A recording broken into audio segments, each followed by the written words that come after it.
Hi guys, I am going to read you a new story. I thought we would start reading a chapter book together.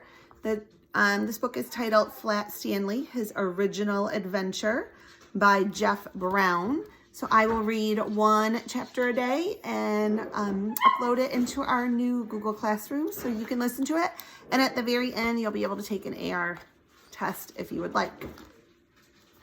Chapter 1 is titled The Big Bulletin Board. And there's Flat Stanley. Breakfast was ready. I will go wake the boys, Mrs. Lambchop said to her husband, George Lambchop. Just then, their younger son, Arthur, called from the bedroom he shared with his brother, Stanley. Hey, come and look, hey! Mr. and Mrs. Lambchop were both very much in favor of politeness and careful speech. Hay is for horses, Arthur, not people, Mr. Lambchop said as they entered the bedroom. Try to remember that. Excuse me, Arthur said, but look!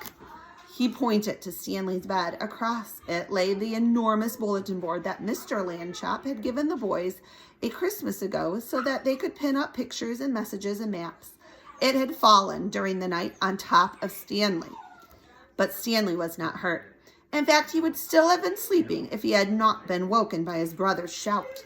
What's going on here? He called out cheerfully from beneath the enormous board. Mr. and Mrs. Lambchop hurried to lift it from the bed. Heavens, said Mrs. Lambchop. Gosh, said Arthur, Stanley's flat. Here's the picture. As a pancake, said Mr. Lambchop. Darndest thing I've ever seen. Let's all have breakfast, Mrs. Lambchop said. Then Stanley and I will go see Dr. Dan and hear what he has to say. In his office, Dr. Dan examined Stanley all over. How do you feel? He asked. Does it hurt very much? I felt sort of tickly for a while after I got up, Stanley Lambchop said, but I feel fine now. Well, that's mostly how it is with these cases, said Dr. Dan. There he is at the doctor's office. We'll just have to keep an eye on this young fellow, he said when he had finished the examination. Sometimes we doctors, despite all our years of training and experience, can only marvel at how little we really know. Mrs. Lambchop said she thought Stanley's clothes would have to be altered by the tailor now, so Dr. Dan told his nurse to take Stanley's measurements. Mrs. Lambchop wrote them down.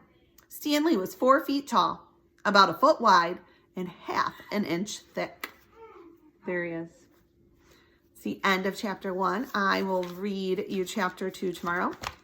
Though I think it's kind of funny, Stanley's mom's response to him being flattened. She's worried about getting his clothes sewn and fixed so they will fit him better, which is kind of funny to me that is what she's worried about with her son being squished. All right, guys, I will read you chapter 2 tomorrow. I'll see ya. Bye.